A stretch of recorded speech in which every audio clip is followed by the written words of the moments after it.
Before we start this podcast, I want to definitely remind you of a sponsor for Fresh of the Word, 20 by 20 Apparel. Founded in 2015, 20 by 20 Apparel brings original tributes to pro wrestling's classic arenas, moments, and events. They look to spotlight the bloopers, bleeps, and body slams along with the biggest, smallest, strangest, and strongest. In the world of wrestling where there's hundreds of shirts, promotions, flyers, social media accounts, and ads, don't get lost in the sea of parody shirts and display fonts. They can provide professional graphic design services at a reasonable price. 20 by 20 also hand screen prints all the tees in-house. So if you'd like to discuss a possible run of tees, posters, koozies, foam fingers, or even Zubaz, then drop them a line at 20by20apparel.com. That's the number 20x, the number 20apparel.com. And also check out their enamel pin line. It's super cool. Fresh is the word. I'm Jim Duggan, got long wood for plenty hoes. I keep it fresher than fresh, but you already know. You suckers bummy, I'm money, I got a ton of flows. My weed loud like a motherfucking thunder roll. Your shit quiet like you ballin' on a budget though. We see your kicks and we laugh and yellin' what are those. You see me shining like a suit on puffy. You know my grindin' shit is too strong, buddy. That's why the dude call money. I be stuntin' like it's nothing at all. Cause it's nothing to me, it's probably something to y'all. Trying to smoke like me, then come and fuck with your dog. Got a closet full of kicks, you can't cop it tomorrow. And I'm fresher than the freshest, you can tell it's in my essence. Bitch, you see the way I'm rapping, yes I do this shit to death. I tell I'm running out of breath, I tell somebody cut a check. But either way you know it's fresh, and either way you know it's fresh. Fresh, we fresh. Fresh, fresh, fresh, goddammit, we fresh. Fresh, fresh, goddammit, we so damn fresh. Welcome to the Fresh the Word podcast. I'm your host, Kelly K. Fresh Frazier. And the guest for this episode is Yvette Dianchaman, co-host of the OG Porn Review podcast, Two Girls, One Mic, the Porncast, along with episode 175 guest, Alice Vaughn. She also runs the blog SciBabe, dedicated to clearing up misinformation about science, health, and nutrition. She also has a BA in theater, a BS in chemistry, and a master's degree in forensic science, along with being a contributing writer at The Outline and a columnist at Self. Her writing and public speaking aims to educate consumers and debunk common misconceptions and misinformation about alternative medicine, nutrition, conspiracy theories, vaccines, and agriculture. During our conversation, we talked about finally overcoming her health issues that have long plagued her, and about sex, gender identity, sex work, the Porncast, mental health, debunking science misconceptions, big news in the science world, and all sorts of other nonsense. It was awesome to talk with Yvette. She is super fun to talk to, and I love her podcast still. It is fucking great. Without further ado, let's get on to the interview with Yvette Dianchaman. And I've been on Joe Rogan's podcast, and I'm just saying, being in that room with him for 3 hours is fucking intense. Like, I didn't know what I was getting into. This is how dumb I'm this combination of, really geniusy science person and fucking moron. And I think I have to own that I have these moments, or else, the genius doesn't, it's too obnoxious. But, I had no idea that he was one of the most listened to podcasts. I had no idea I thought was he was the asshole who thought the moon landing was faked. That's I just thought that some idiots listened to him because he thought the moon I did not realize it was this cultural juggernaut. And there I go, and I got more hate mail, and there are 2 hate websites dedicated to me. Oh, word. So it's and I have a side gig right now delivering weed because I like a discount on one of my favorite substances. All right. And I'm a writer. Being a freelance writer does not always pay the bills. Of course. And this surprisingly pays as well as one of my first lab jobs. Yeah, California, man. Who the fuck knew? But why did you get so much hate mail after going on Rogan? What was the topic? I had written an article debunking chiropractic, and because that's what I do is I debunk bad science, and a bunch of people were like, he was mad because he'd seen all these videos of MMA fighters kind of like getting their backs adjusted. He's like, that can't be good for them. There's no way that's real. And my article, I had 4 editors, a fact checker, and a lawyer look over it. This thing is airtight, solid. And all these chiropractors came after me. They didn't say anything about the science. And I had everything peer reviewed. I had all these meta-analyses. I was very careful about it. And I go after these things with science. It's never about the human. It's never about the person. I'm never attacking an individual. I'm always going after the wrong things that are said. Yeah. And I'm very measured. I'm very jokey and snarky, and I throw down a dick joke or 7. But I'm never I'm never going after a human because I have a beef with them, and these chiropractors made it all personal, and I was a little heavier at the time, and they're like, she's fat, what could she possibly know about health? I'm like, well, I'm thin now, so suck my dick. But it was crazy, the hate mail I got. I was amazed at it. So it was, I think if I'd known going into that how bad it was going to be, I would have been a little I would have sat down with a speaking coach, or I would have had more Klonopin before I'd gone into that. I would have been higher, something, anything, but whew, I was underprepared for what going through the, cause like, I swear to God, Alex Jones gets less pushback from Joe Rogan than I do. Like it was, but yeah, I mean, he was very nice to me. I think like, I expect someone to give me some pushback, cause I'm pushing some ideas that people don't expect. Like as I'm saying, hey, here's the thing a lot of people believe in, but here's the science that says you're wrong. Right. So I expect people to push back a little, but I also would expect him to do the same to Alex Jones. But I think people think that dude is. Plus, he's a dude. You're a woman. Of course, people are going to come after a woman. Why can't we change that? Yeah, I know it sucks. Why can't we be better? And that's the thing. I'm pushing back on that idea too. I'm like, be fucking better. Be better. Anyways, but yeah, the good news, for the first time, like I don't even know what to do with myself. My head feels normal, and I haven't felt like. I'm like, why are you people all celebrating all the time? You don't have a headache. This is what it feels like. This is what I'm randomly crying because I'm like, this is so nice. It's just the weirdest thing. Anyways, we should probably do some recording because we got stuff to talk. What do you want? Are there any? We're already doing recording because I wanted to talk about how to say your name. That was something I definitely wanted to talk about. I didn't know if we were. I thought we were doing the pre-recording stuff, so I'm just prattling on here. No, that's perfect. No, that's all perfect. Oh, you can edit out me being like, we should record because you don't want people to hear me telling you how to do your fucking job. or this is gold. I don't know what you want. No, that's all funny stuff. That's like the best parts of like any podcast. Especially your podcast and stuff, like is like the all the like the stupid shit like that, when you're like, yeah, my stupidity is gold. It's Alex and I bounce off, or Alex. See, my stuttering is just I haven't caffeinated yet today. This has definitely been the case. No, it's Alice and I. We have a very fun, ridiculous partnership, and I'm #blessed. No, it's this is the work of Satan. God had nothing to do with this. So we're lucky to have found each other. Yeah, I just love the Two Girls One Mic the Porncast. It's like I heard about it. Pornhub Awards I'm going to the Pornhub Awards on Friday. I'm so excited. Great. Originally, I'd asked Tom Arnold to go with me because he's been on our podcast. We've gotten to be kind of friends, and I was like, who better? Who would I get more people to tune into a live stream on than if I went with Tom Arnold and he couldn't come? I'm like, damn it, he was doing comedy out of state. But now I have an extra ticket to the Pornhub Awards. Oh, I wish I could come.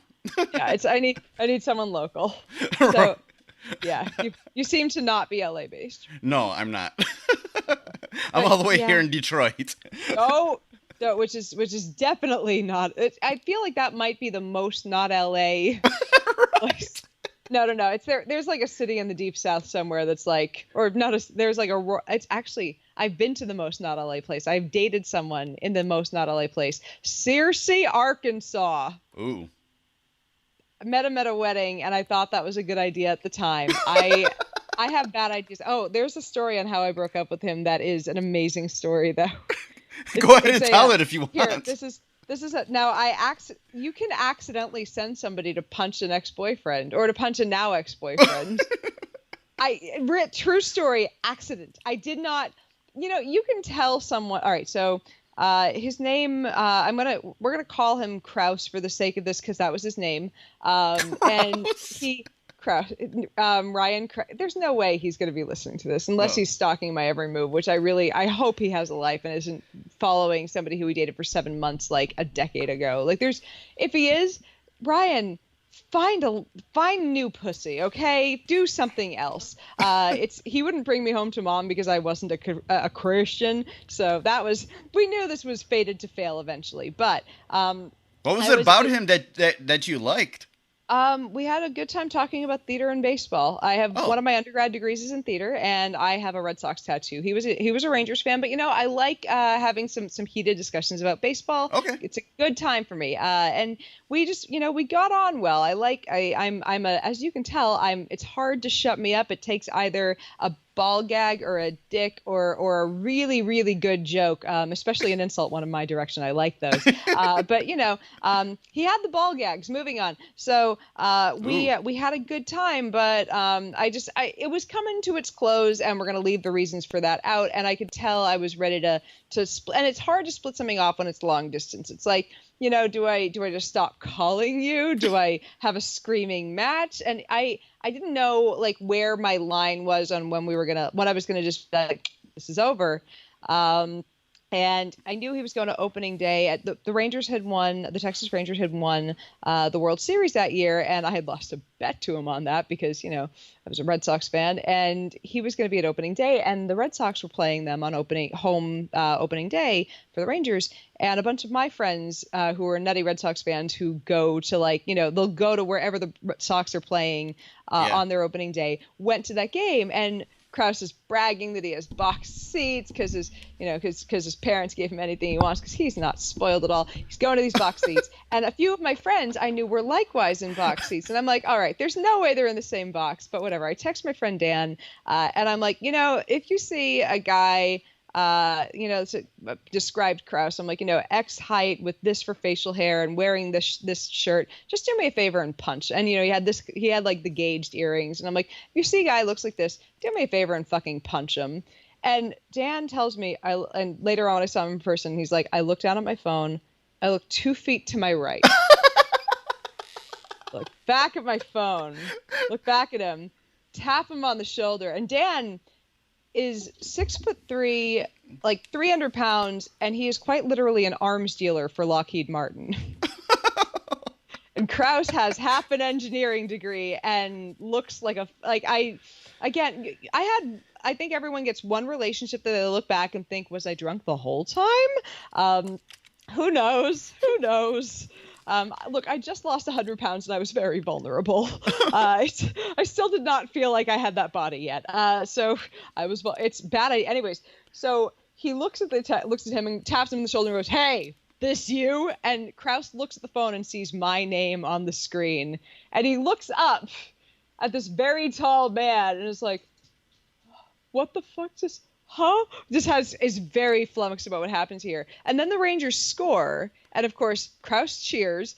Dan shows it to our friend Matt, and Matt was kind of like my big brother, very protective of me, sees this douchebag cheering and just punches him in the fucking ribs.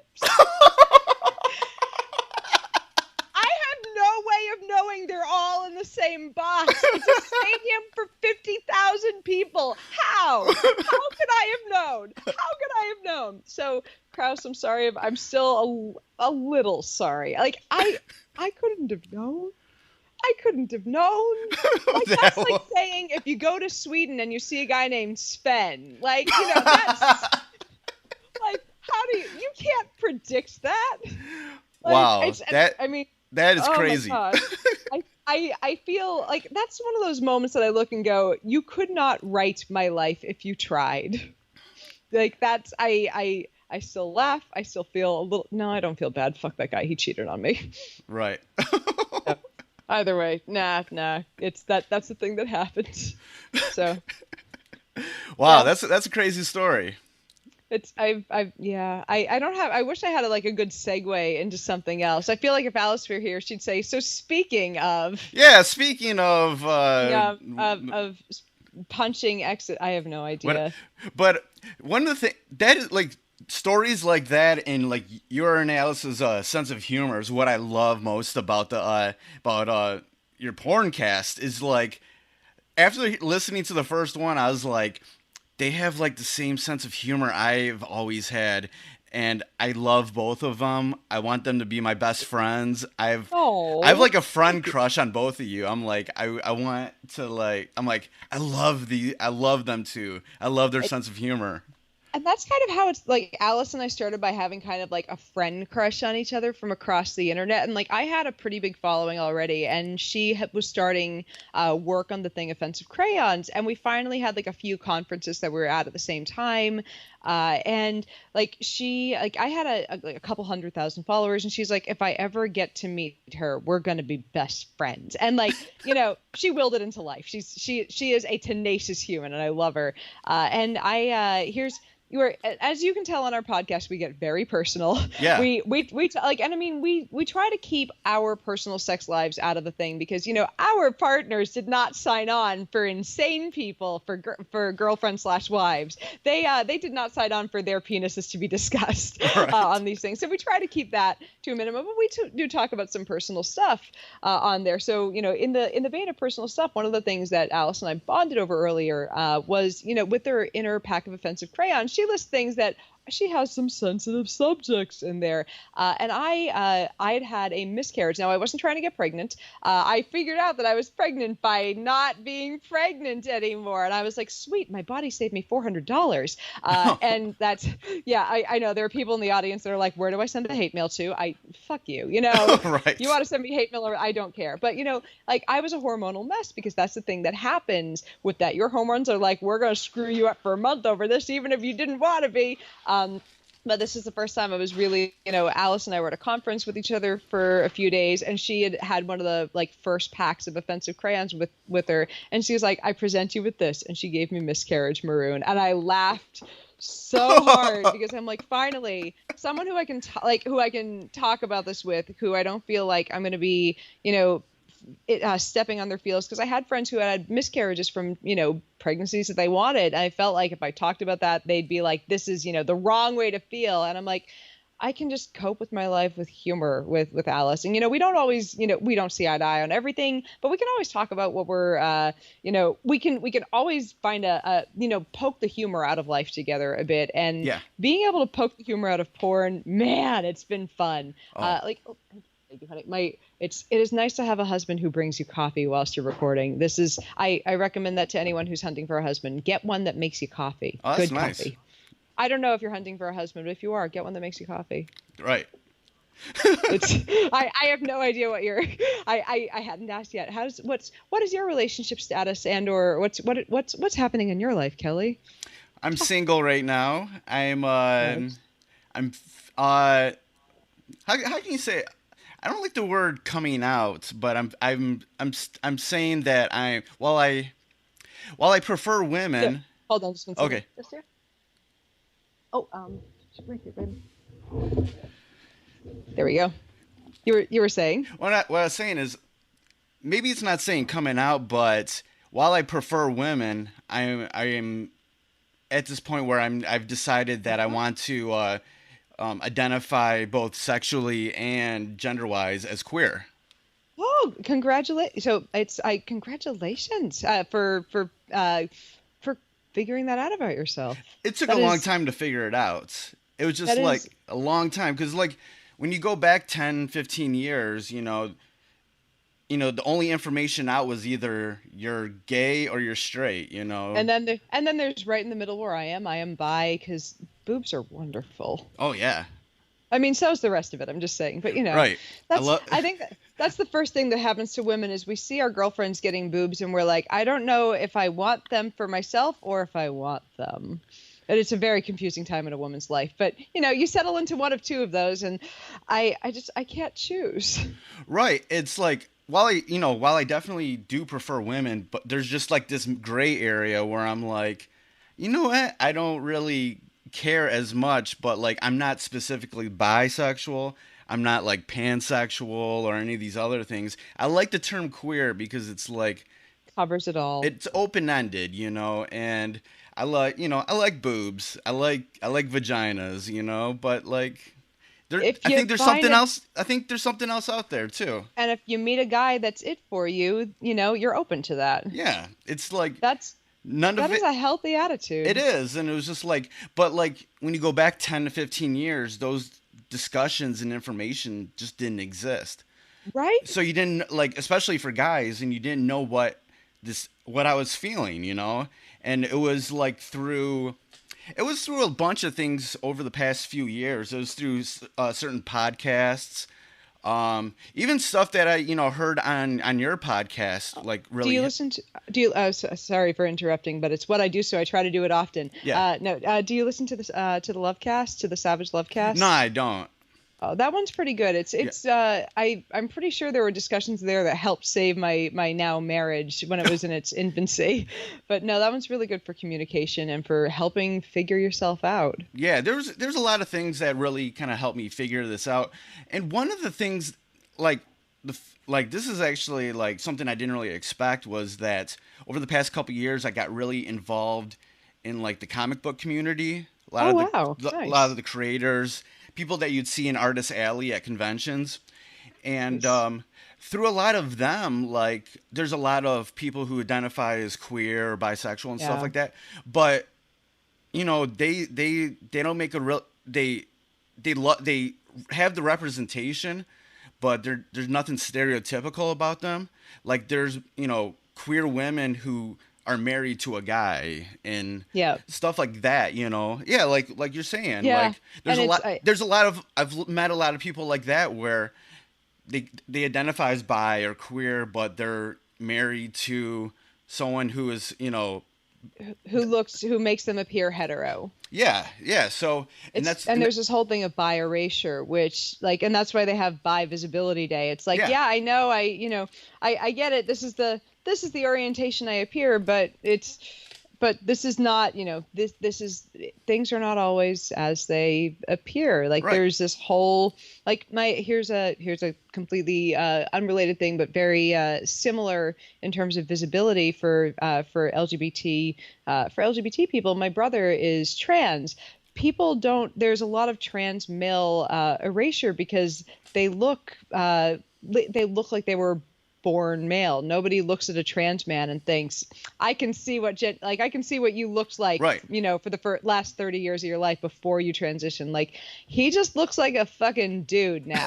He's got facial hair, he's got man muscles, it's like nobody would have ever expected. But it also, it's good for him because he just functions in society as the gender that he is, and that that he should be perceived as. But it also means that people don't see that he's gone through this, that people only see it with women, I guess. So I mean, it's mixed bag, I think. Yeah, and the thing is with me too, it's like I'm not changing any other thing about me.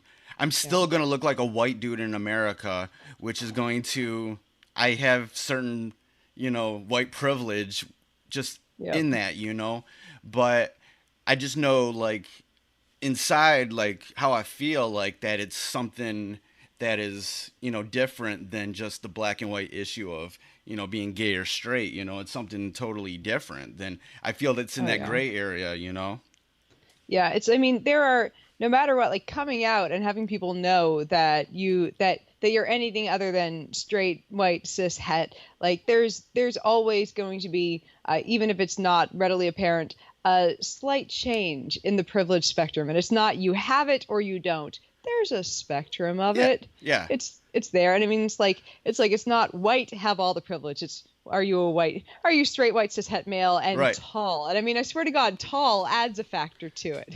Like, as my husband has phrased it, my husband, 6'2", straight, white, cis, het, he's like, I am sitting atop privilege mountain. Yeah. But it's like you add money to that more. And like, I work, my little side hustle is delivering weed. And I joke that I am the I mean, it's not really a joke, but it's, it's true. I joke that I'm the weed dealer that rich Beverly Hills Jews love to show up to deliver for them because I look so non-threatening. Yeah, exactly. And it's because I'm the Karen of fucking weed dealers. Like, it's not what people expect. Like, I look non-threatening, and that's not fair that I look non-threatening, because everyone else that works at the same company as me, and I'm the only white girl that works as a driver, everyone else is just as non-threatening. They're just as nice. They're just as going to show up to your door, be friendly, but like, we'll talk about, at the office about the conversations we have with customers, and they're all like, no, it seems like everyone's friendlier to you than they are to us, which is really strange. Like, because I'll be asked, so what's it like doing this job? And none of the rest of my coworkers get asked that. Right. And we figured out they're not asking what the job is like. They're asking what it's like for me. Right. For me, for the Karen to do it. And it's a strange dynamic because people judge you based on what they expect from your demographic. And it's like, everyone's like, no, I judge the individual. No, they don't. See, that was a problem with me, is that, maybe not the general demographic of me, yeah, but it was also like what I was involved in. That, like, 'cause I've been. Side note: I have a cat drooling on me right now. I see, but like I've been heavily involved in the music scene, specifically Cool. the hip hop scene here in Detroit. Music journalist. I DJ and stuff like that. So there's certain like things that people might expect of me, or expect someone in that position to do, that I just never did. I was never a big, drug addict, and never did a bunch of coke or anything like hard drugs. Or Hey, there's still time. There's still time, but You're not a quitter. You could try. No, I'm done with that. I quit drinking 3 years ago, and that was very helpful in my life. But I used to party in that way. Drink a lot. But there was just a lot of. Are you 100% sober, or are you somebody who's cut down to the point where you can have one and walk away? No, I'm 100% sober. Okay, I won't have like It's one drink at all. No. cool. I wasn't, because there are some people who I wasn't sure what your situation was. Congratulations. I'm very happy for you. I'm as we call a lightweight. So when I have a drink, I have like 3 drinks a year, and it's Right. when I'm with people who don't drink, I'm like, oh, thank God. this makes because I can be goofy as shit without alcohol in me. Right. It just, sometimes like what people expect of you and then what you actually are two different things. And I think that was another reason for me making the decision to identify as queer, is that I wanted to just put more stuff on the table, because like, Love that. especially with like dating, like I felt like I was just I was always attracting the wrong type of women before, and I don't think they just I think they had a perception of me that was totally different than what I was. And even with the queer thing, I don't want to be like just like dating somebody that who is like closed-minded towards that. They don't have a problem with it, but are just closed-minded. And like, I'm, not trying to just teach someone how to, be around a queer person, You know what? It was funny because I was on OkCupid for like a year before I met my husband, and it turned out he was on OkCupid too. But I met him on Facebook. He was like one of my first followers on what at the time was a rinky-dink Facebook page. Yeah. And like after we'd been together for a few months, like it was like, oh, you're on OkCupid too. Like we had our deactivated accounts. We like activated them to go have a look. Yeah. We were a 94% match. I'm like, yes. Wow. Nice. But I was pretty honest about the questions I had on there on sex. And I get it. Everyone's on Tinder. No one's on OkCupid anymore. But like what I liked about OkCupid was they had a lot of questions, and they were very specific and you could be very open about what you wanted and what your experiences were with sex. And I was like, all right, I'm going to be honest enough that I'm going to get someone who knows what I'm about, and should, if they answer these, have some experience in these and not be a dickhead about it. Yeah, so, I mean, that was like, you could answer 2,000 questions, or you could answer like 100, and answering about 100 of them would get you to someone who should match with you enough. At least to the point where if your personality, like there was no accounting for personality, but it would, eliminate people who would be, dicks about the queer thing. Right.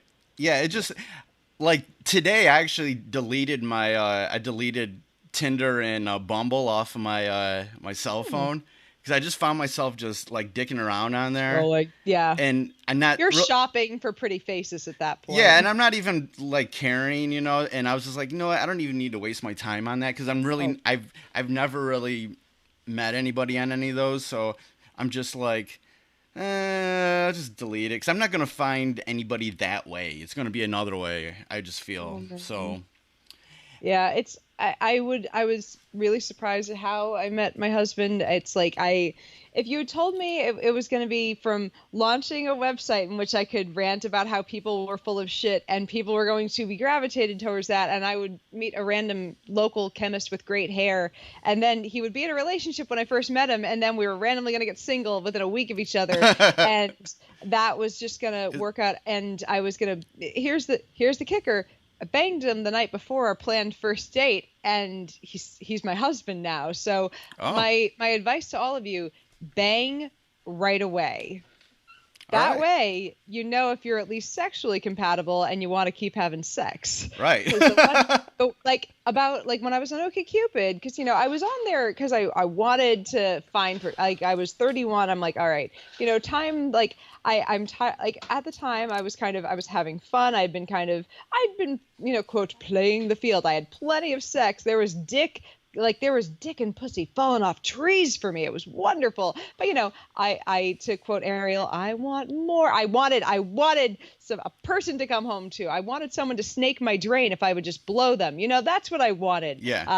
That was what I was hunting for. And, you know, a year on OkCupid, and I met some nice guys, and some not some nice ones. And, you know, just I was you know, dating is hard, and it's like, dear God, I need something that's not this. And there was one guy that I waited like a month to sleep with because I really, really liked him. I was like, all right, maybe I'm going to try not to blow this. I mean, I'm going to blow him, but I'm not going to sleep with them. But I'm going to try really hard to not fuck this up. And the sex was so bad. Like, it was irreparably. I'm like, look, I got to 31 and I fucked my way through half the East Coast to not have to train someone.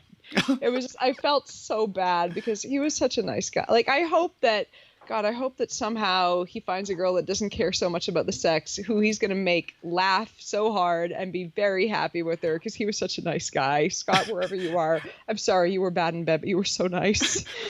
I feel like that I might be that person because... No, here's the thing. If you think you might be that person, that means you want to change. I do. Now, the thing is like, okay, I quit drinking 3 years ago. That'll be 3 years ago in a couple of weeks, actually. Congratulations. I've been going to... May I ask, do you feel any urge to drink? Or No. There's only been a couple times when I felt the urge to drink, and that was like when I was like basically going through like a panic attack, like a heavy, like, and I've been going to therapy for a little over 2 years now.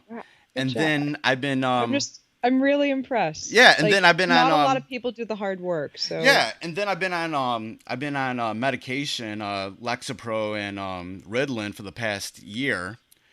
Do they ever suggest Wellbutrin? Because a lot of people actually use that for alcohol cessation. No, because I don't really have the alcohol sensation. It was just like, it was funny when I quit. Cessation, as in to help cease using it. Oh, okay.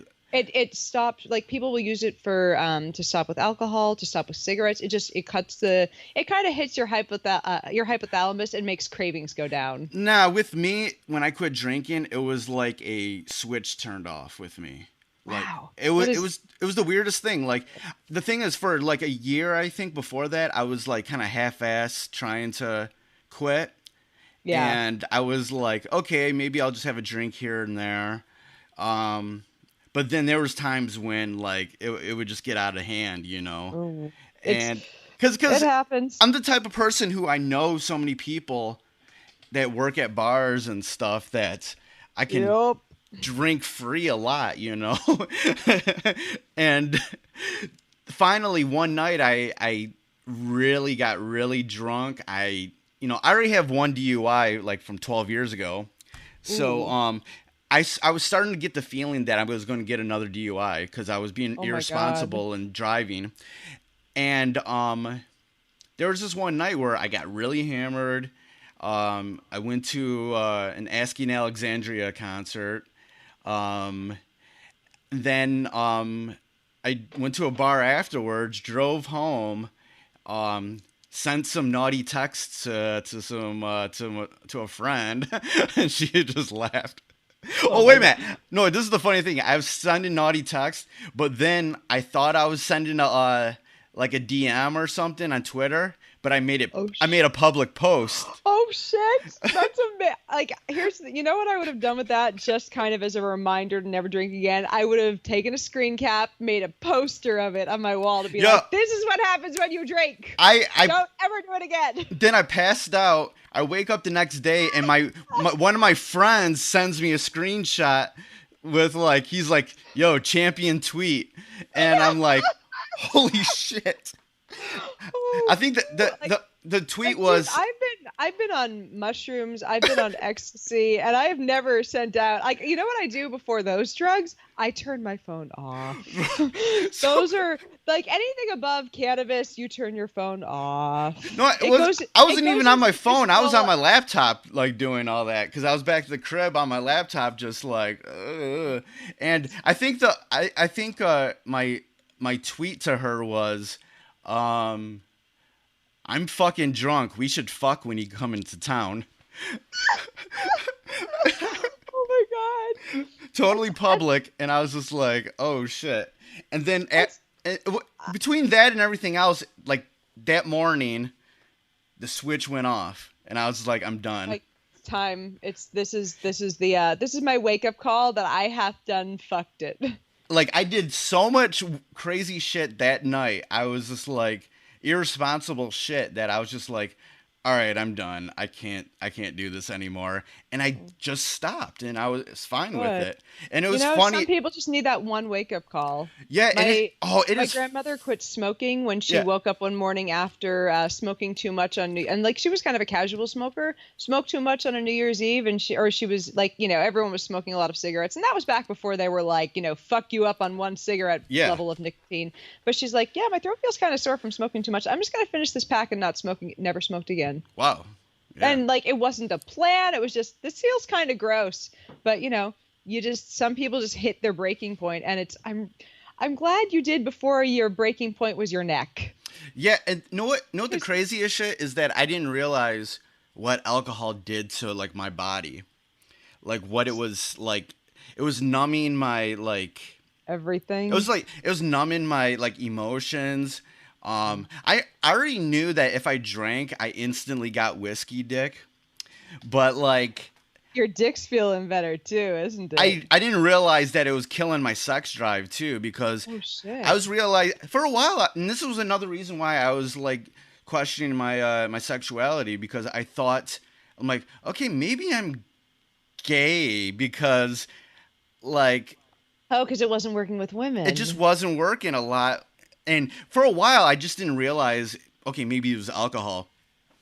And denial is a hell of a drug. Right. And after I quit drinking, once maybe 4 or 5 months afterwards, when your body's finally healed up from all of that, I started getting, it was all these repressed feelings were coming up. And I was and the next thing I know, I'm starting to feel the I was always how come all my male friends are always yo, I need some pussy right now, I haven't had pussy in 3 days, and I just I don't really you're maybe there are other options for me. I was I don't know, I'm not really thinking, I'm I don't got, but 4 or 5 months after I quit drinking, I'm dude, I'm horny now, what the fuck. Because when I was drinking, when I'd be drunk, I would get really flirty.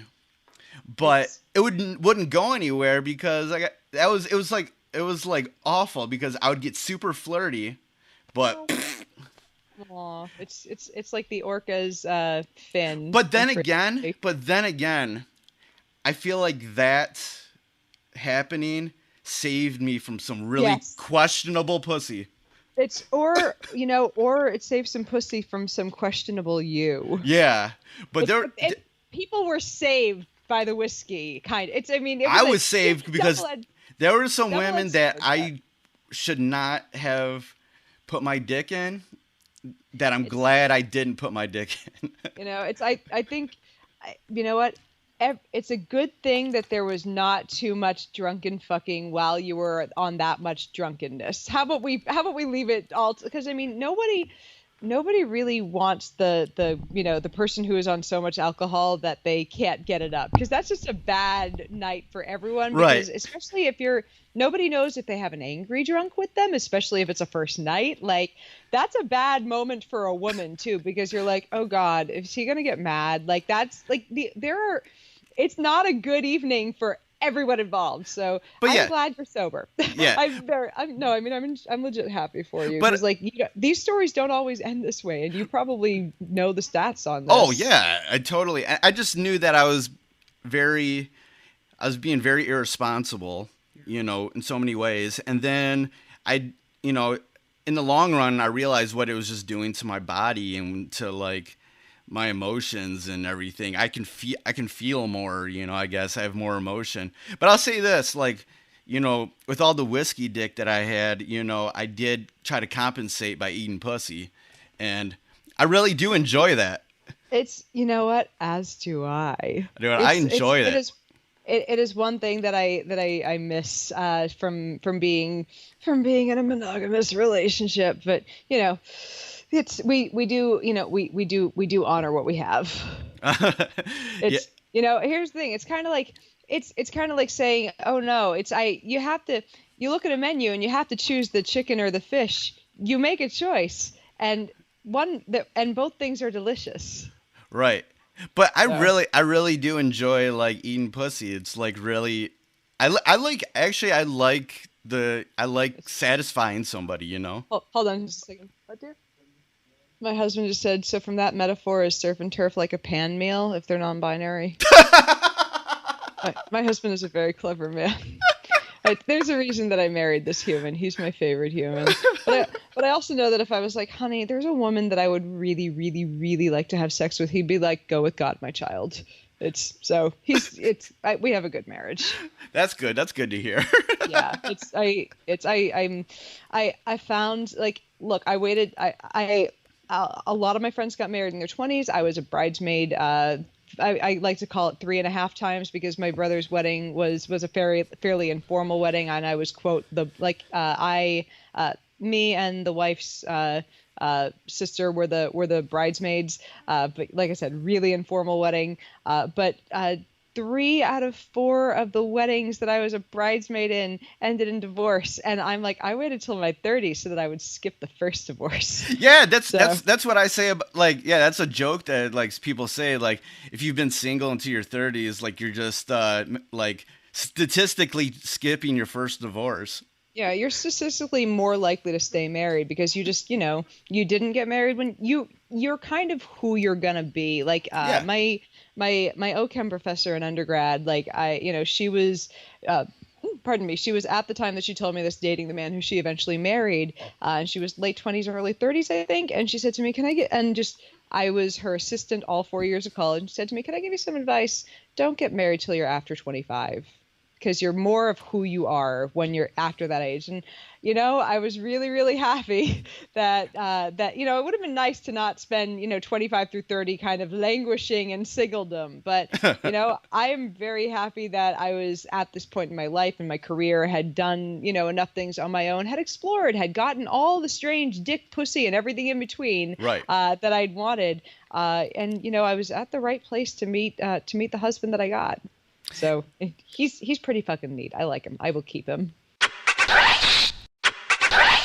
At this point, like, nothing would have worked out for me when I was younger. Yeah. I just know it. Exactly. Like, oh yeah, and it's a thing where, like, I look back, and like before I met Derek, same thing. Like, I would look back over and go, did I miss it? Like, did I miss the guy before? Did I fuck up with the guy before? Was I too much of a neurotic mess when I was with the person that would have been the guy? What was it? And it's like, no, it wasn't the right time or the right person in any of my relationships. And like, I'll admit it. I'm a pain in the ass, and like I like to think that marriage teaches you exactly how much of a pain in the ass you are, because you don't realize all the tiny little decisions in your day that you kind of make on your own. Yeah. That somebody else would make a slightly different decision on, and it's not a big deal when you're making them for yourself. But in a marriage, you have to compromise on all those little like, which coffee do we get? Which which place are we going to for our oil change? What are we doing for vacation this year? Right. Are we, which tickets are we buying for like,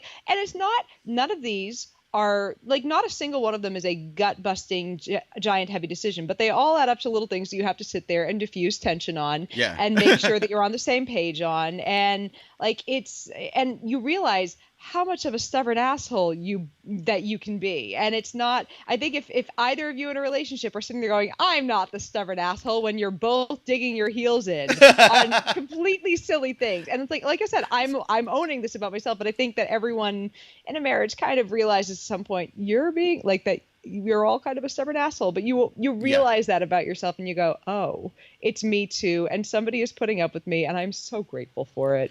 And it's nice. You learn about yourself more. You learn about what you're willing to put up with. You learn about, that you find out how grateful you are for that human that's going through life with you. Yeah. Yeah. And I'm the type of person who I love having my own space. Yeah. Like I've dated like women before who like, from the jump, just wanted to hang out with me every day. And I'm like, wait, I didn't think this is how, like, dating works. Like, I thought maybe a couple times a week we might see each other. But no, they just, like, dive in, and I'm just like... You're like, this is a bit much. No, Derek and I were together, like, immediately, like, all the time right away. But because we also have jobs that, like, at the time he was working as a college professor and I'm a writer, we have jobs that kind of, like, pull us to our own corners a lot. Like, I have to travel for speaking engagements sometimes. So we have necessary apart time. And so, we, like, it kind of worked that we're people that, we're homebodies. We like to be in the same place, but kind of in our own quarters playing on our own laptops. See, yeah, that's the type of things that like I would need in my life, to someone who understands that, okay, I got to go into my little corner here for a little bit to do something, Yeah. Can you go do something else? Yeah, like week one that we were dating, I think he had a stack of paper. It was either week one or week two. He had a stack of papers to correct, and I had an article due, and we're just sitting in the same room ignoring each other. I'm like, this is fine. Actually, that is so good. Like, I've always like thought, like, if you could be in the same room with somebody and be comfortable but not say anything. Yeah. Like I feel like that's a great comfort to have, Oh yeah. And I mean, I know that I know I'm a little chattier than most humans can put up with. I'm fully aware that the fact that he knows he can look at me and go, "Sweetie, can you shut up?" And I know that is not out of being mean. It's that is a relationship saving tool that he knows when is a good time to say that for both of us. Right. And it's, he'll tell people, if she's talking too much, you can tell her to be quiet. She'll listen to you. See, that's why I like you. You're that type of person. Being self-aware is hugely important, and also being able to take feedback. Like I think there are two types of talkers in the world. Talkers like me who understand that we're talkers. And then there's the other type who's never stopped talking long enough to get a word, let someone else get a word in edgewise, to be told that they talk too much. Oh, and then they hate it. I've met 3 of them, and they horrify. Like they make me shut down, and like I just go. And then when you try to tell them that they don't take it well, or you gotta use a different medium. Like you gotta text message them to tell them that they. It's like a sign in Love Actually. You're holding up postcards. No, I've had close friends where it's basically strained the relationship or totally broken down the relationship, the friendship, because I finally was like, okay, you're always talking. You'll ask me a question, but a minute later we're still going back to talking about your shit, and you're always talking about the same shit. For the past 5 years, you've been telling me the same shit, but an updated version of it, and it's different spin this time. My mom had a friend from There And was like, this friend my mother had from work who could outtalk my mother and I combined, which is horrifying because my mom, I'm not sure which one of us talks more, which again, horrifying. whew. Look, I learned it from somewhere. But she had this friend who talked higher and faster than both of us with a very nasal voice. Oh Lord. Invited over to every holiday because she had no family and no one who wanted to hang out with her. I wonder why. And partway through Thanksgiving dinner, like before the fucking pie was out, I would just be like, Mom, I've got a headache, into my room under the covers because I was like, I can't do this anymore. Maybe that's where you If got your someone- headache. It's right. I blame Fran. No, it's, oh man, it's, the headache is fucking managed now. 9.5 years, and all it took was a really slight medication change, and I feel like I feel like I'm a new human. I don't know what to do with this. I'm randomly crying.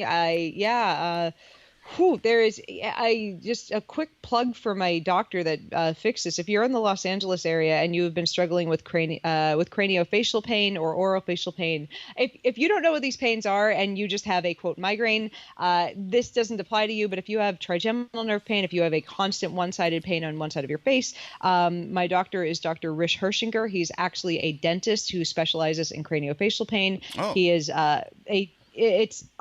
it was a 2-hour appointment in which he went over, and that's what he does. His first appointment is 2 hours, goes through every medication that you've ever been on, asks what the effect was, asks the nature of the pain, and like he has a chart of every kind of pain. Like Wow. he goes through a PowerPoint with you of all the different kinds of headaches. It's just like, and I've read all, like I'm a scientist, I've read all the medical literature on all the little subgroups of headaches. Like this is the first doctor who, and I don't like, it's weird. I know it's weird when a non-doctor is like, I know these better than my doctors, but the really rare headache groups, neurologists don't normally study those that much because you'll see them maybe twice in a career. So when you're the, lucky caller 1,000, it really fucking sucks to be you. And I finally found the doctor who studied all of these, and, first appointment out of the park. It just, how did it take this long? And it's so depressing about how medicine works that I had doctors tell me this was all psychological. I had doctors There's tell so me much of that going on now, like especially with a lot of God. stuff that women go through, where Yes. it's just like they're, doctors are basically gaslighting women about, God. the things that they're, going through. And I wasn't asking for the fun drugs. I was asking, like, because I knew, because of, I was a scientist, I'd done the research. I'm like, I know this is treated with seizure medications and anti-inflammatories. I'm just trying to get the right combination of those. Yeah. And I had one doctor, like, one of the medications causes a side effect of your appetite being reduced. She accused me of only wanting to be, she suggested that it might be psychological and said I only wanted to be on this med for the weight loss side effects. I'm like, bitch, I'm training for a half marathon. I think the running might be doing it. And I mean, yeah, it did reduce my appetite, but at the same time, like I was trying really hard to eat enough to fuel the half marathon. So Right. it wasn't helping me anymore. But no, like I had one doctor accuse me of being psychological. One doctor, because when it started, I was 100 pounds overweight. One doctor said, if you just lose some weight, exercise, and drink less caffeine, this will all go away. One doctor said refused to not call it migraines, but migraines have specific, like there are lots of different types of migraines, but in order to if you're not light sound sensitive and you're not nauseous or throwing up, it's almost impossible to qualify it as a migraine. Like those are qualifying characteristics, and I've never been light sound sensitive with this. So it was very strange that a few doctors, and it was because I was a woman, and women are more likely to be diagnosed with migraine than cluster headaches or the trigeminal nerve is just anyone can get that damaged, but cluster headaches are more likely to be men, and migraines are more likely to be women. So they were like, your first diagnosis was cluster headaches? Nah, it's a migraine. Like, no, it didn't match. And it's kind of like your knee can hurt from being twisted or having a torn ligament or from being stabbed. Like there are more different ways that a thing in your body can hurt, and they all need different treatments. But doctors just looked at me and said, woman in your mid-20s who's overweight and has head pain, migraine or psychological. Oh yeah, it's just that I'm sad about something. The psychological one is like a thing that I always hear about for various things. I know a lot of women who, like friends of mine, who have who eventually, got diagnosed with endometriosis, and they were always told like, oh, it's psychological or some other shit, You would think with all of these stories coming out in major newspapers, like it's coming out in the New York Times, these are coming out in like never mind pop newspapers, these are coming out in actual like journals. These are studies that have come out about this, and these doctors should be reading this. You would think with all these studies coming out that all of these OBGYNs, women are coming in with the same cluster of symptoms. Maybe they would go, we should check you for PCOS and for endometriosis. Those should be, suspects number one to at least check off the list. Yeah. Why not? Why not? And I mean, those are like PCOS. It's hard to wrangle the symptoms in, but there are a handful of things that are a protocol for managing it. Endometriosis, sometimes you have to go in, do a surgery, and remove all the tissue that's kind of grown throughout your body. Yeah. And doing that surgery, it's a major surgery. But my God, I have a handful of friends that have had it. Their lives have just improved drastically from it, and they just needed a doctor to listen. Right, and there's one of my friends. She, just from seeing her like Facebook posts about it, she's had to go to so many doctors, and they were all like, not believing her, or or to finally. You're a woman. It's supposed to hurt. Yeah, it's just, and at this point, you're like, the more I read about it, I'm like. If a guy came in complaining about this much pain in his balls, there would be like a 12-surgeon team in there analyzing it. Dude, yeah. There would already be a cure for it. Yeah, and I mean, I get it. Like, I mean, it is expected to a point that cramps are going to suck a little bit, but cramps should not be debilitating. Like, they shouldn't, I mean, like I had at one point for birth control an IUD. It's a little T-shaped piece of copper they put in there, and it's like, fuck babies, which is great. But sometimes it can cause really debilitating cramps, and it was bad for me. And I mean bad to the point where I was like incapable of functioning 2 to 3 days a month. Yeah. And it could make periods last for up to 2 weeks. Yikes. That's not acceptable. And I had a doctor telling me, well, you know what, if you just last another 6 more months, it'll probably go down. 6 months? Are you kidding me? Fuck, this is 6. How many more years of my life do I throw away being miserable from something else? Like, I think they just think that being miserable is okay. If guys got like a cramp, like after getting a boner, then they would have like, they would have had treatment like 75 years ago. And I think what amuses me about there was a male birth control that they were testing out. The symptoms, the side effects were exactly the fucking same as the female birth control pill. Got yanked. And here's the thing, I would love a male birth control pill because I think that once upon a time it was considered the man's like job to do the honorable thing, to go to the store and get the fucking condoms, and this was before the pill came out. And men are it's often that the woman is blamed for being, quote, slutty if she gets pregnant, if she gets pregnant and doesn't want to. And it's like, guys, you did the fucking too. There were, I don't know if you heard, but mash and genitalia involves 2 people's genitalia. Right. So I would think that men who don't want to have children and would like to do some condom free banging, which you should wear condoms so that you don't have your winkle fall off. Perhaps if you want a secondary form of protection so that you both don't get STDs and prevent pregnancies, sign up for a few of those side effects that your ladies have been getting for all these years. Double up on that protection, gents. It's okay. We've been doing it for a long time. See what we've been going through.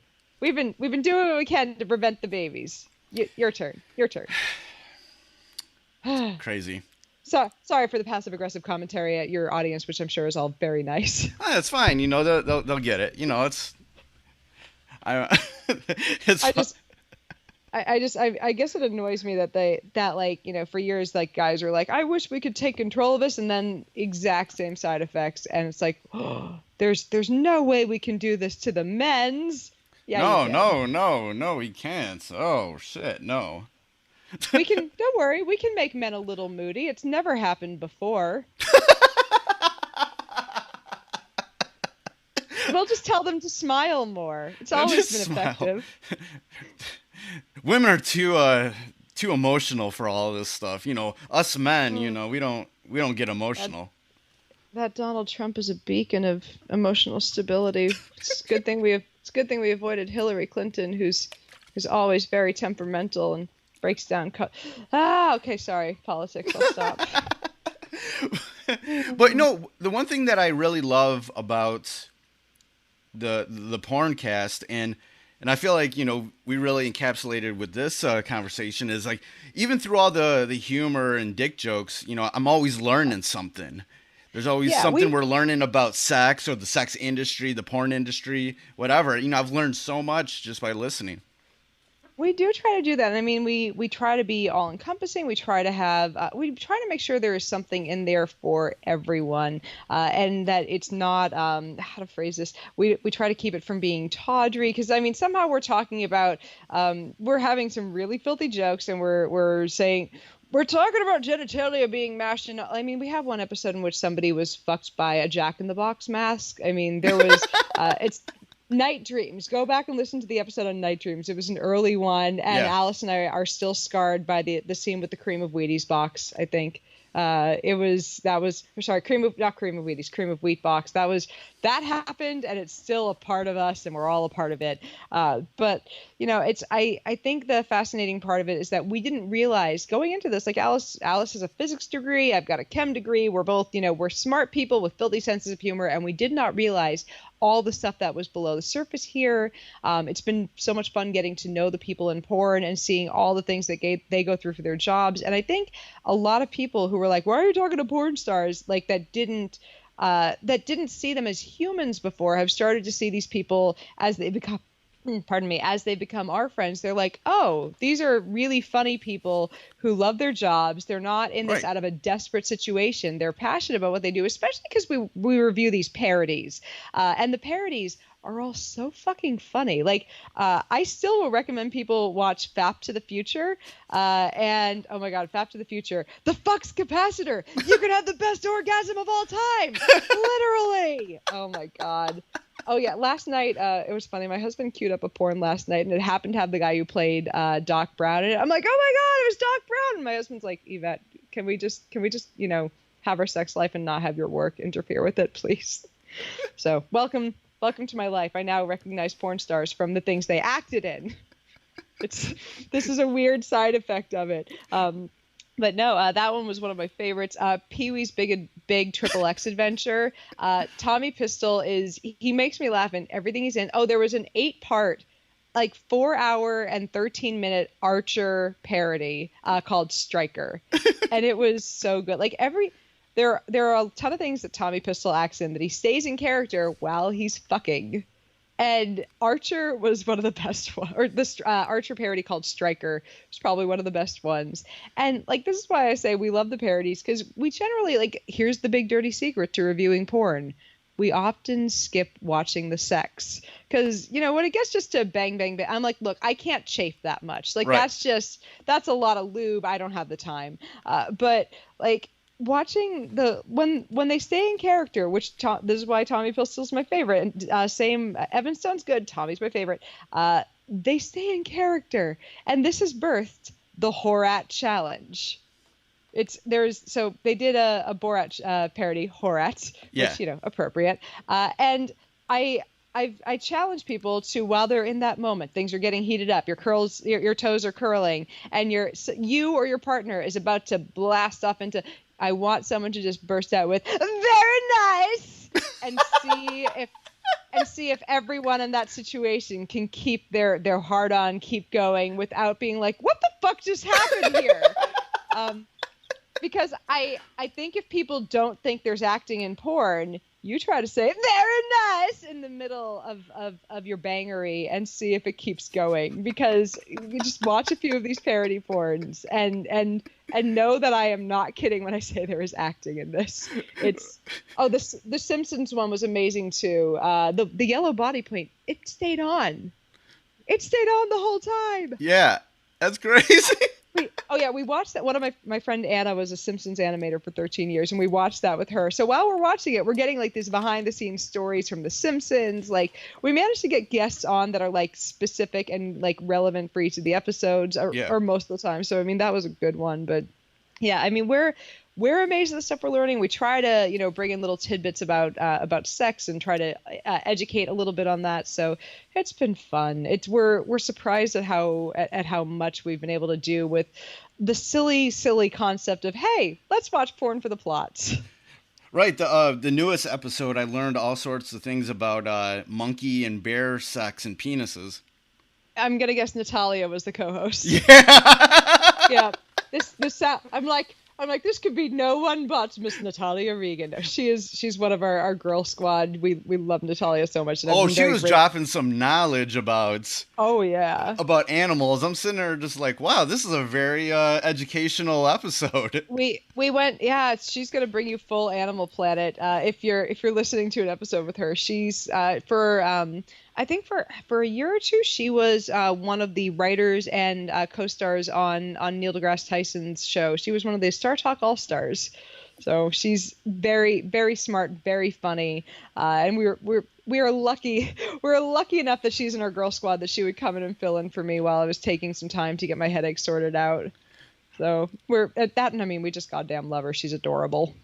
Right, and a lot of things I also learned through the Porncast is that a lot of the issues that the sex industry goes through are very similar to things that other oppressed communities go through, and that there's laws and stuff that's affecting all of them, indirectly, and that's there's such a stigma about porn and the sex industry, but they've been very progressive about a lot of things and have actually innovated a lot of things but at the same time, they're going through a lot of the things that like the LGBTQ community is going through, and that people really need to sort of pay attention to that.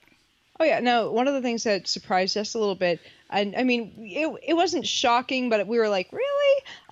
You're more likely to get say a fitness model and a porn star or a stripper post almost the exact same picture of them in like a bikini onto Instagram. The porn star, just depending on how it's hashtagged, depending on what Instagram knows they do, the porn star will get their picture taken down and their account flagged. And it's not fair at all. Like, these are people with huge followings who, until Instagram takes down their account, they're making Instagram money because people are coming in and they're getting revenue from ads on their app, Yeah. But it's all of these platforms love the ad money that they bring in, hate them because, purity and all that good stuff, and politics of making sure that the app is pretty and doesn't have the bad things that we all know these people use. But I mean, and here's one thing I really do respect about the porn industry. They have managed to self-regulate incredibly well. Like, there's no mandate in place by the federal government for them to test as often as they do. They get tested weekly. Yeah. Weekly. And I used to think it was, before I started doing this, I used to think it was less often that weekly. And people show up with their testing results all the time. So I'm really impressed with that. There hasn't been an outbreak of anything in years and years and years. And it's stringent. There's one thing that does bother me, and you were saying there's about LGBTQ rights. There is still a stigma for some actors who do crossover porn. So for people that do porn acting in both, or men specifically who do both gay and straight porn. No problem with women who do gay and straight porn. Yeah, like, all right. Mandatory. Like, it's, I mean, and this is something we found out, in every long form, like hour to 2 hour long, like scripted porn, there's at least one lesbian scene. Of course. Of course. It's pretty much mandatory, which I think is kind of funny, but like, that's not a thing for men. Like, there's no mandatory gay male scene, which I think is I want a mandatory gay male scene. That's hashtag. I want that to happen eventually. But like, I think it's kind of sad that with the same testing standards, or like, depending on the source you hear it from, I've heard some people say it's not the same testing standards, and then you talk to somebody who does crossover porn, he's like, no, it's the exact same testing standards. I show up every week with mine. So I wish they would all get on the same page. I wish they'd all get in the same database.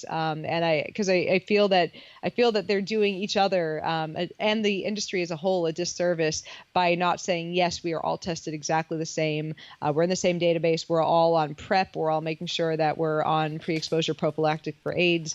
And I mean, I get it. They're not using condoms because can you imagine, like, it's, I see why they don't use condoms for most porn sets, but they do have them available on set in case somebody says, yes, I would like to use a condom. And I think that's where the industry has kind of landed. But I feel that this whole aversion to gay men or to men who do crossover porn, it's not a good look. It's, everyone's got their own personal preference, but still not a good look at all. Right. So come on, porn industry. Like, either, get your act together on the testing so it's all on the same page, or, something. Not okay. It deeply bothers me. Yeah, get their shit together. That is one thing that I found that's like, come on, you guys. You can do better. What are some of I know you've mentioned a few of them that you really like, but like, what are some of your favorite porns that you've been able to see? Oh, favorite porn. Let's see. We can go with favorite porns or favorite porn stars. So let's see. Favorite ones that we've watched. Now, The Big Lebowski has a deep place in my heart because I still tell people, watch The Big Lebowski XXX for the fucking cinematography. I'm not even, there's a scene where like there's the flying over the bowling alley and I'm like, are you kidding me? They did this for a porno? My God. Like, it's the guy who, now this is funny because we watched it, we reviewed it. There was the John Goodman character. It's a it's a non-sexing role. And the guy who played that character listened to the podcast and then invited us onto his radio show because he was just so happy with the review and gave his we had no idea. Like, we walked into that just thinking, oh, it's, it's a late night kind of sex-based podcast or radio show about sex, and we were kind of quote ambushed, but in the nicest possible way, going, what? This is who we're talking, cool. And it was so nice. But we loved that one. As I said earlier, Pee-wee's Big XXX Adventure, holy shit. Tommy Pistol blew us away with that one because just in every moment he was Pee-wee. Like, and at first, because I didn't realize he could do such a good Pee-wee impression, and he was just Pee-wee. He was the whole time. It was incredible. Watch that. And again, if you don't want to watch the sex scenes, just watch the fucking thing and laugh at Pee-wee the whole time. It's so good. That one, again, Fap to the Future was good. Ghostbusters XXX. Now, the best thing about Ghostbusters XXX is afterwards they have outtakes and behind the scenes thing. Now, of course, there was a Slimer who's, jerking off, and that's the slime. Now, behind the scenes, there's a moment where Evan Stone, he's the one who gets slimed. He's playing the Bill Murray character. Right. And he's arguing with the director that he has to, as the camera starts to roll, pour the thing of slime onto him so that you can catch the slime dripping down him. Because otherwise, if you just pour it on, it'll just be him covered in slime. He's like, no, you have to. He's arguing with the director. I'm like, this man is a thespian. He's making sure that you can get the authentic slime dripping experience. Right. This is a man who knows all about slime dripping down a face. Right. I'm like, I'm going to leave that for a second until I get the laugh it deserves. Anyways, but it was so good. And the other one I like to recommend, and it's because it's the weirdest / best acted threesome I have ever seen, is E.T. the Extra Testicle. When I say it is the weirdest and best threesome I've ever seen, it's the episode we reviewed with Allison McKnight, who's a former, I don't know if she still does it, but she's not just a porn writer, but she also gives classes on scripting porn parodies. She's awesome. And there is a threesome scene with a man and a woman and the E.T., and this girl just acts it so well that I'm like, give this girl all the fucking Oscars. I want all the awards. And I don't know how, but she acts like she's genuinely interested in and not like and enjoying and down with a threesome with this fucking Muppet. I don't know how to. Like, it's not, it works, and it's so good, and it's so unnerving, but you're like, I don't know what's going on here, but get me some popcorn and lube. Like, it's weird, and you have to see it because of how good bad it is. And the Archer 8-part parody, because, right. If you're going to watch 4 hours of Archer, there may as well be boning. Right.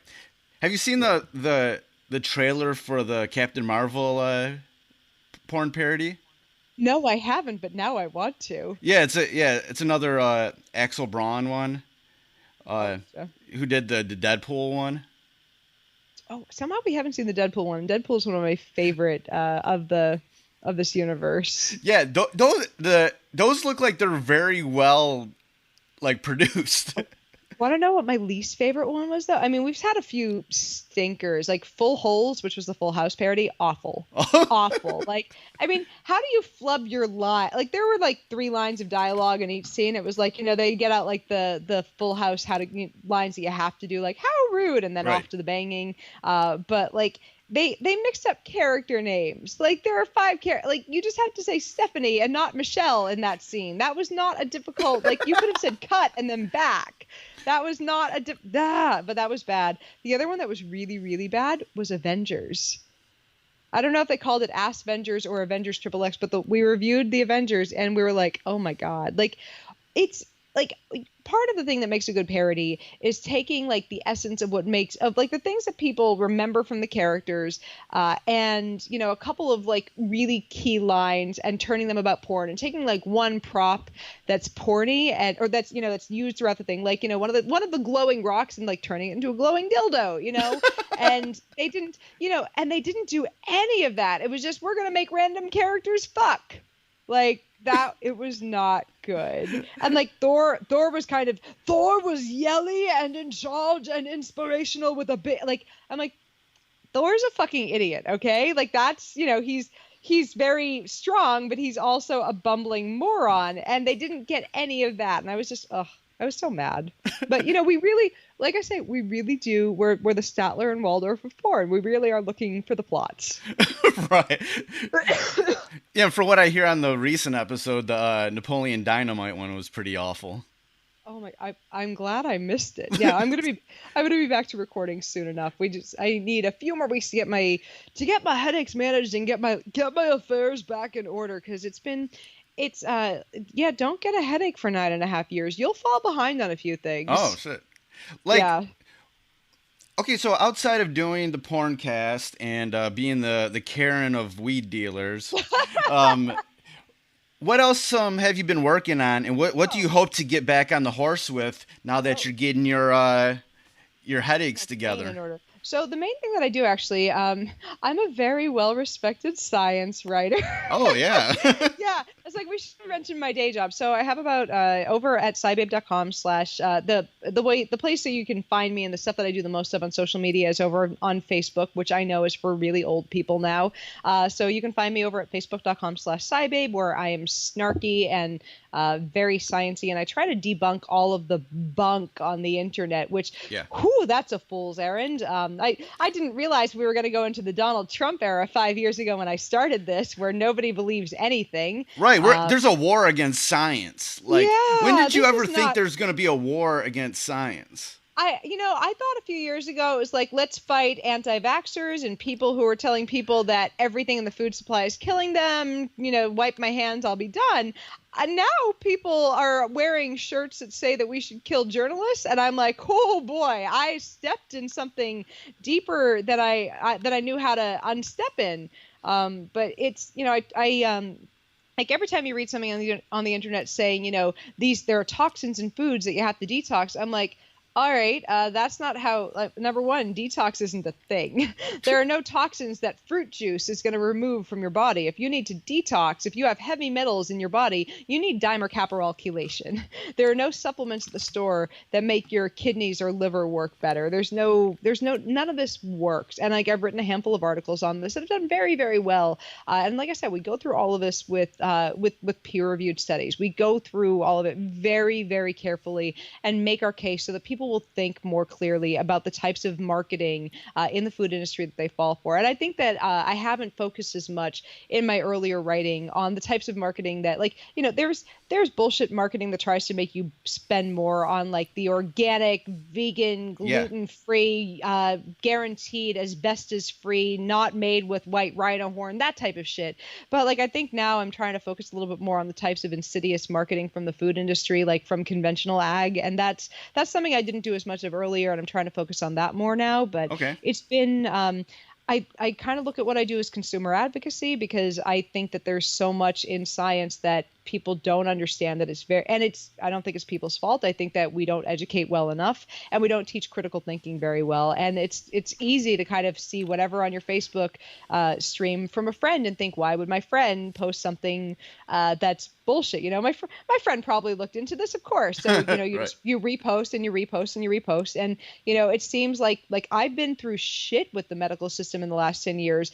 If I wasn't as educated as I am, and as, voracious of a consumer of information as I am, it would be really easy for me to have been like, fuck it, alternative medicine for everything. So I don't blame people when they look for alternatives outside of what's accurate science in the alternative. I see why people do that, but I hope that people will say, instead of going to something out of desperation, they'll go, all right, what's the science? I have to keep hunting for what the real answer is, and what the science-based answer is, because it's easy to fall for something when you're desperate. It's easy to, get an answer that says, modern medicine is kind of shit. The corporations lie because they do. But just because, to quote Dr. Ben Goldiker, who's written the book Bad Science, and also the book Bad Pharma, just because modern medicine is shit doesn't mean magic beans work. So I'm right. Keep trying to bang that home on social media. And, I write articles that are a combination of science and dick jokes, and it seems to work. Oh, that's perfect. Yeah. Yeah. Is there anything that's actually been, progressive in modern medicine that you feel like that is actually working, that you feel needs to be talked about more, that isn't getting its due coverage? It's, I think there are a few things that people don't realize have happened, or that people bag on a little bit, that they don't realize how good it is. Like, I get all the time, I'll see on social media, people be like, we're all drugged up too much on psych meds. Do people understand what psych care was like before the Prozac revolution? Like, it used to be lobotomies, Thorazine, and warehousing. That's what we had. Right. Lobotomies and Thorazine. You had those for options. And so, I mean, I get it. Our ability to treat and manage a lot of mental health issues are not perfect. They are not. But I think that the fact that, like, people hear, oh, you're on, like, there's still a huge stigma for having depression and having various psychological disorders and mood disorders. But I think that, and there's also stigma for medicating for it, which I think is a huge problem, that there's a stigma. But I think that people talk down about the fact that we have these meds when really it's a huge leap forward. They're not perfect. They're not, I don't think they're the final thing that we're going to have for this, but I think that people need to realize how far we've come. Another thing that we have is that doctors are finally starting to look at, or not finally starting to, they've been working on them for a long time, but there are new classes of antibiotics that are being looked into or new ways to treat bacterial infections that are in the pipeline, because the antibiotics that we have as they are not, we're leading towards disaster. Like, this is just inevitable march towards, I mean, we have methicillin resistant gonorrhea right now. So even if you're on PrEP, if you're on whatever to try to prevent, some of the things that, just please condom the fuck up. You don't know who's going to shoot some methicillin resistant gonorrhea in your eye. I hear that's bad. But, just a rumor. But it's new classes of antibiotics are being researched. Here's something really fascinating that I think most people don't know about. We now have a vaccine for Ebola. Oh, snap. Yeah, 97% effective. Now, here's the interesting part. I wrote an article on, I believe it's the last article that's up on my personal site, scibabe.com. I interviewed a doctor who'd worked on Ebola research back during one of the earlier outbreaks. And basically the conclusion we came to was, talk to a doctor who'd done Ebola research. You should probably get your flu vaccine. That's what you can do best to keep yourself safe, because, and I asked, now that we have this vaccine, is it going to be rolling out in Africa and in areas that are hotspots for this in high numbers? He's like, well, you have to realize, even during years where there's an outbreak, maybe 1,000 people will die, in higher years up to 10. Every year, look at the numbers of people who die from malaria, from measles still, and all of these things in these countries. So the biggest push in these is not going to be Ebola, not yet, just based on the economics. The biggest push is going to be getting measles vaccine out still. I mean, so when people in America are like, I don't need vaccines, that doesn't happen here anymore. Oh my God! Like there are people in Africa who are dying, who would kill for things that people in wealthy suburbs of San Francisco are like, that's okay, I'll pass. That's okay. And Caden and Madison don't need those. I don't want them to have autism, you know. I don't want them to have herd immunity. It's okay. As long as their immune systems are still pure, they can die of measles related complications. It's cool. Right. Fuck these fucking anti-vaxxers in the neck with a cactus. Moving on. What's every once in a while I see some sort of report about HIV and AIDS. Like from your perspective, what have you heard about that?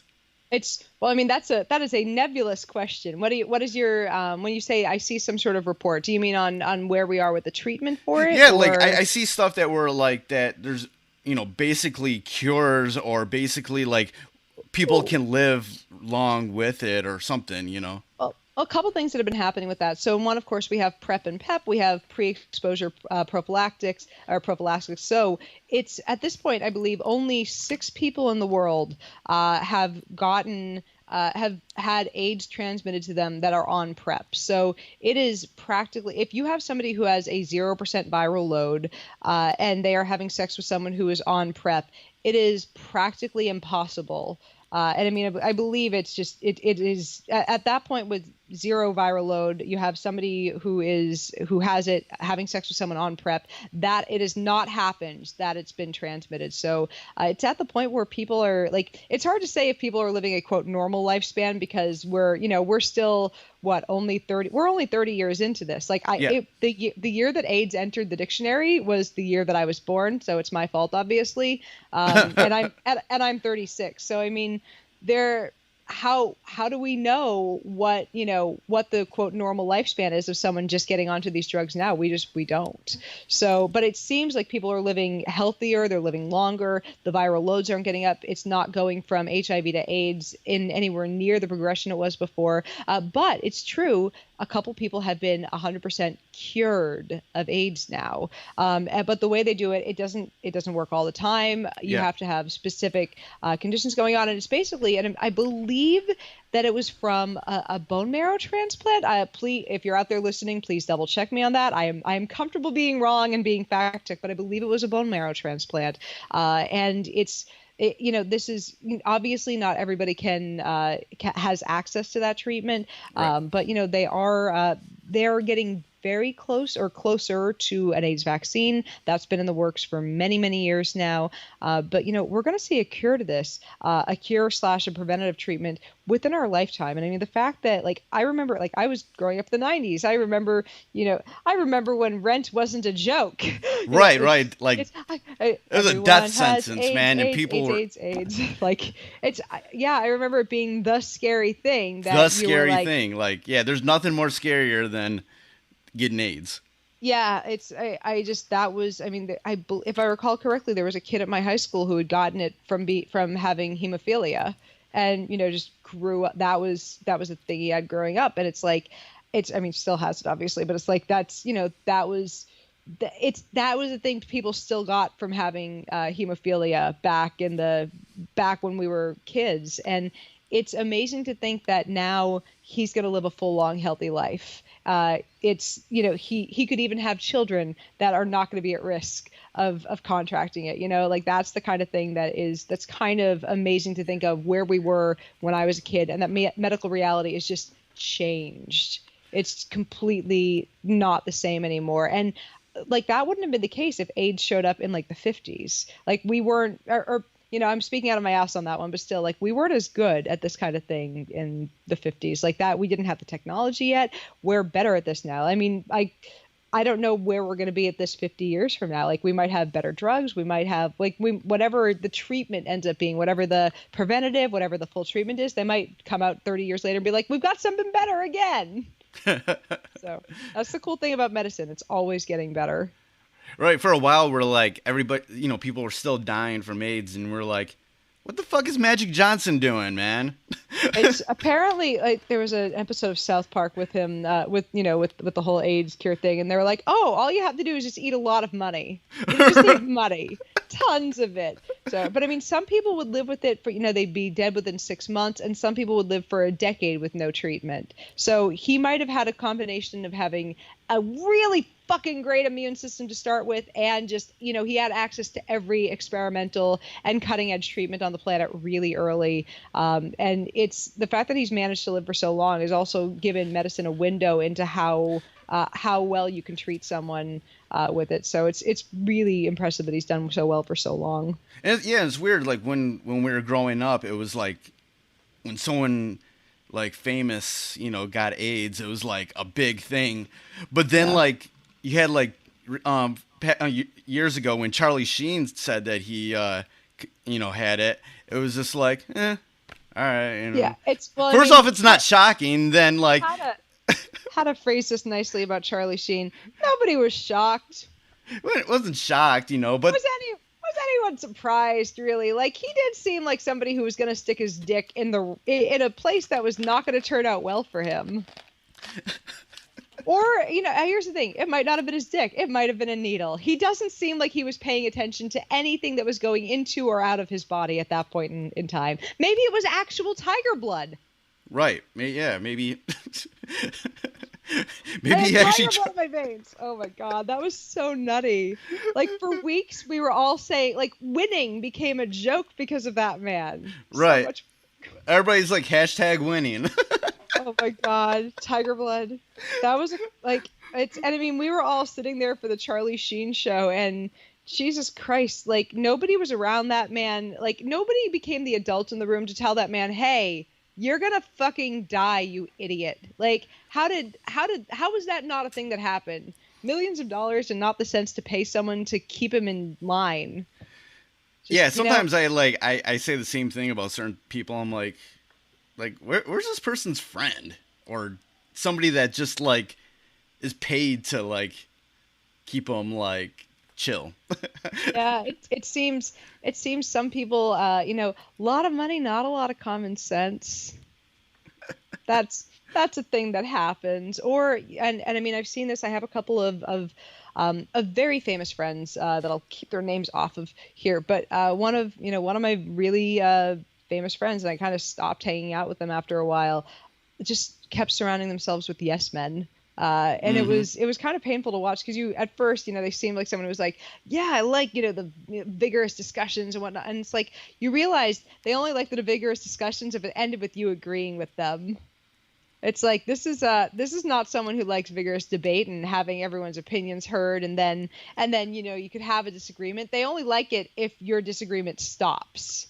Right. And it's like, and I figured it's really easy if you're famous to just want to engineer only yes men around you. And that's what happens in a lot of these cases. It's like, I have a following, and I saw it developing slowly enough that I'm like, nah, I see what happens when people have a following and don't keep people telling them no. Make sure there are people around you who will tell you when you're being a fucking moron. Like, it's because we all have those moments. Me more than most. Speaking of that, how do you feel like you were, developed your following? Why do people are drawn to your work, and how do you sort of navigate all that? Search me. I think part of it, to be blunt, I think that I have the writing voice of a guy, and I also have boobs. So I think that might have something to do with, like, the number of times people have addressed me before they realized who I was, or that I was a girl. Like, they look at my writing as though it's a guy's writing a lot of the time. And it's just, my science writing is fairly gender neutral. And that kind of helps sometimes. But it's very funny and accessible. A lot of it is just, I want people, when they're reading an article about science, like, and I took a lot from, the website crack.com. Yeah. I loved the way that they wrote about things on there, because it didn't matter what the article was about. If it was about history or video games or politics, I would read anything on there. And it was because they made it so fucking entertaining. And I'm like, if I'm going to write about science, I want to write about it like this. I want to write the best, most entertaining article I can, and also teach people something. And I was writing about subjects that I was really interested in, and I'm like, all right, I want to write an article that I would want to read, like it was something from this website that I love so much. And that's kind of what I did. I'm like, let's write something that I would enjoy. So, it's already kind of a fucking goofball. Thank you, daddy issues. And so, just put all those issues to good use and wrote some funny stuff. And, I got some flack from it initially, because there were some people in the skeptic community that are like, she's practically writing porn along with the science. I'm like, yes, and people like porn. so they're reading me. And I was surprised at how fast the audience grew, because about 7 months in, I had about 30,000 followers on Facebook and a fairly meager following on Twitter. And then my first article went nutty. My first professional piece of writing went viral. I was a trending story on Facebook. Oh, I nice. landed on the front page of the LA Times. It's a bunch of I could not keep up with all the media requests in my inbox. I was getting 300 emails a day. It was nuts. The article was called "The Food Babe Blogger is Full of Shit." I fucked up her career for a while. Like, she was one of these bloggers who's like, if you can't pronounce it, don't eat it. Everything in the food supply is killing you.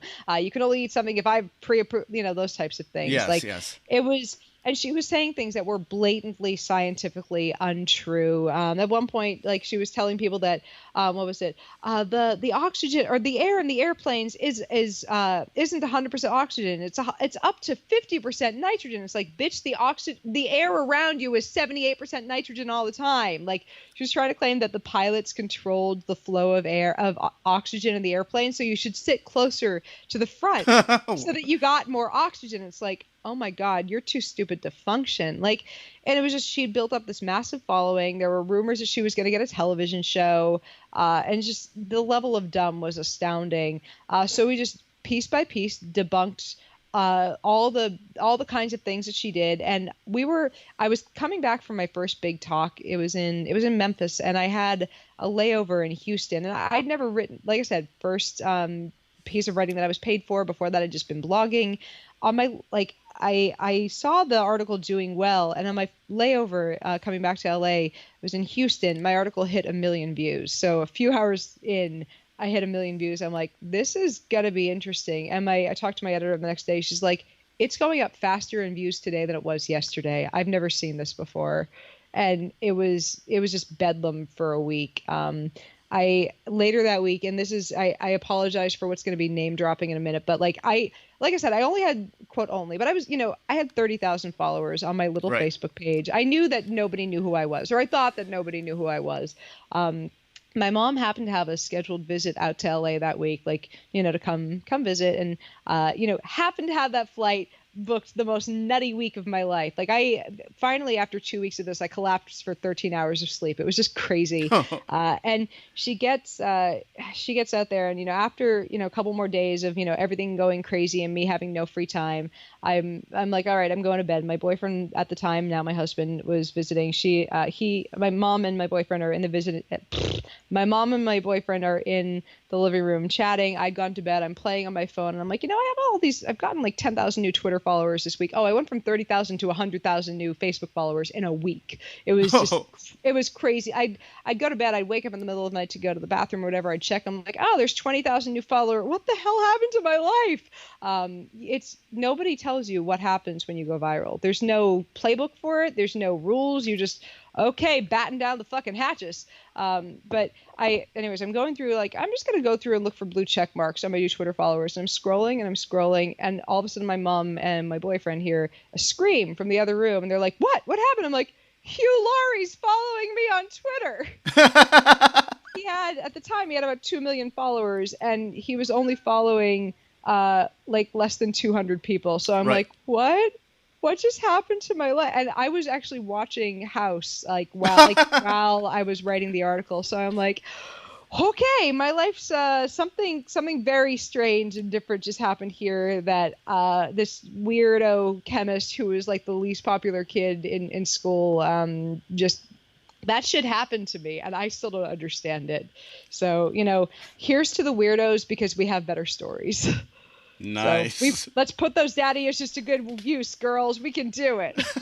So I'm, if someone had told me this is going to be where my life was going back when I was like, I'm going to study some chem, I wouldn't have believed you. But I did.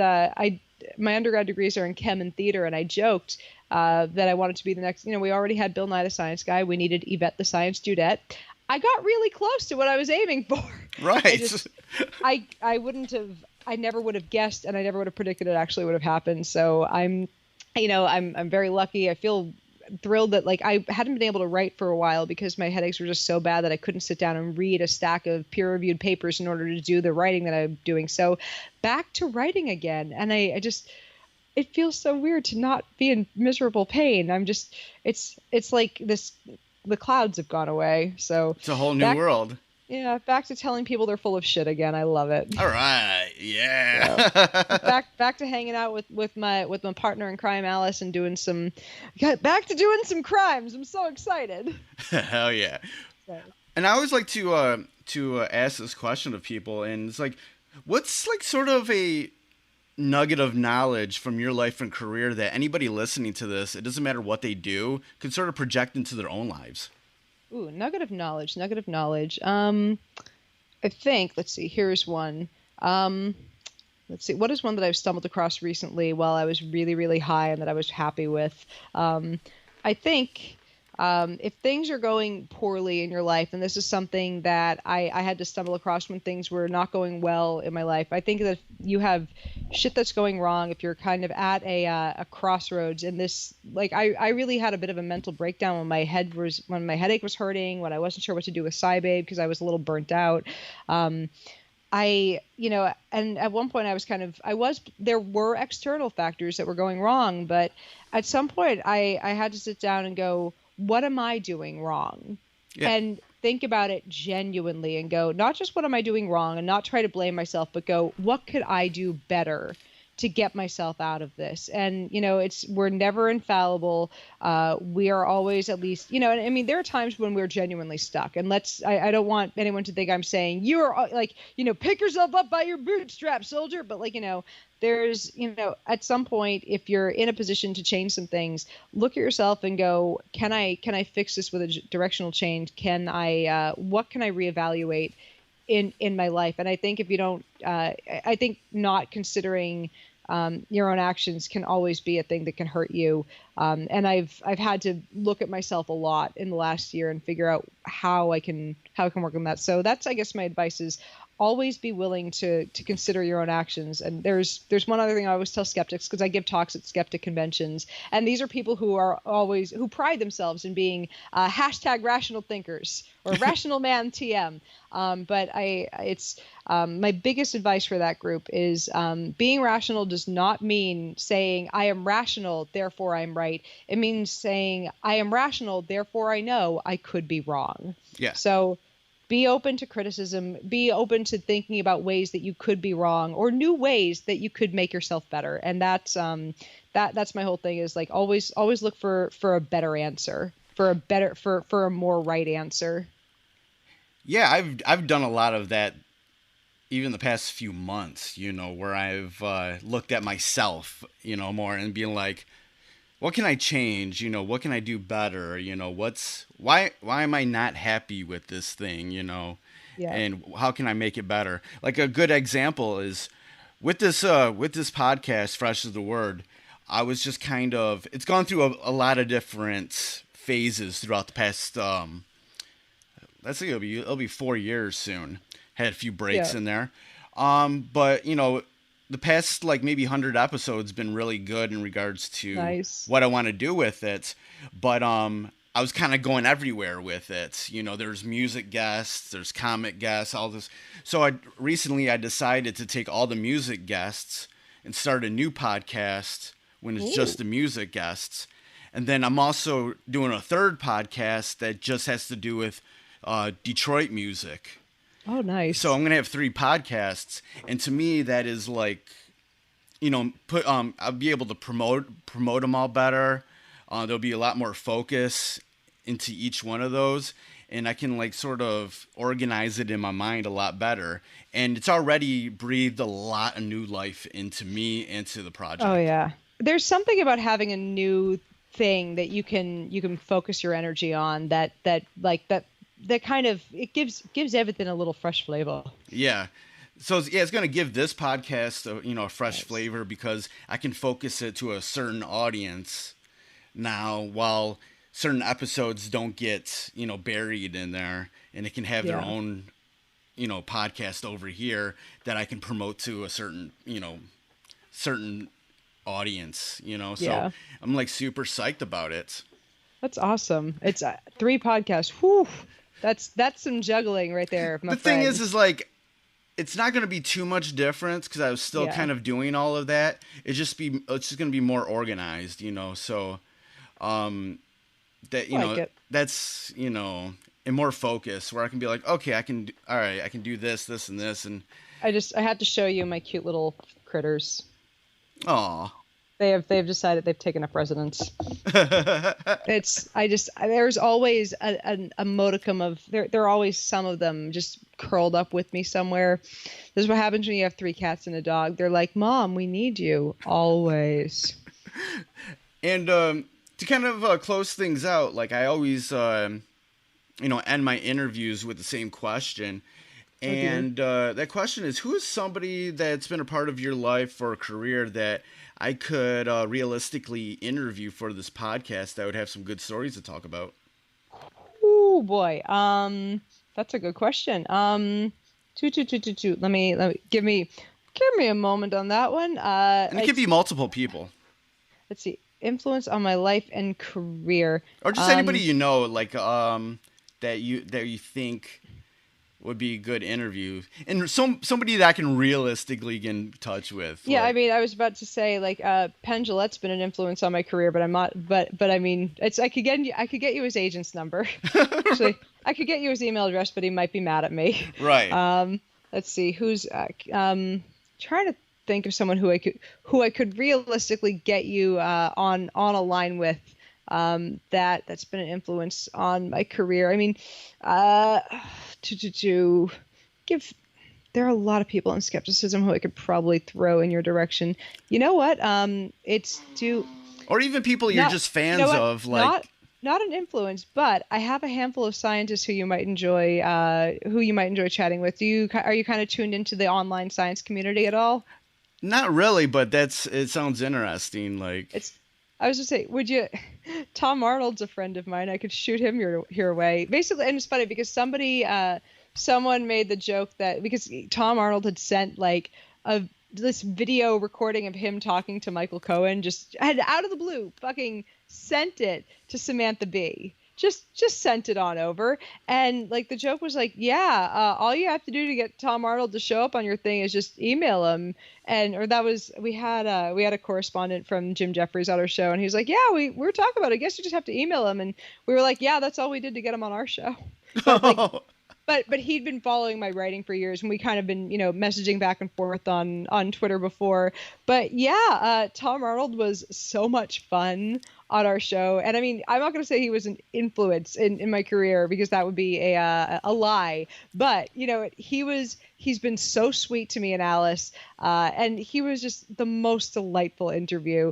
So I could shoot an intro. You'll have a lot of fun with him. He was just busting off the walls, hilarious with us. So if I can shoot an intro, and he can get you in your schedule, you'll have nothing but a blast with him. Oh, that sounds great.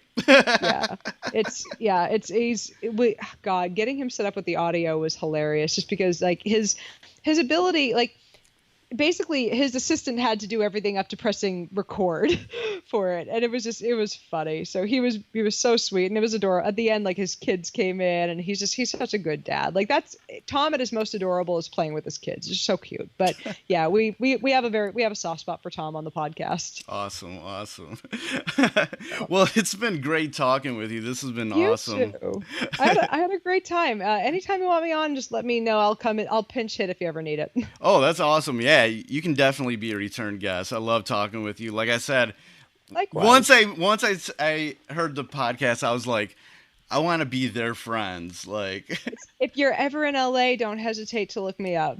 yeah, definitely. All right. Like, before we get out of here, just go ahead and promote yourself. Where can people go online to get more information about you?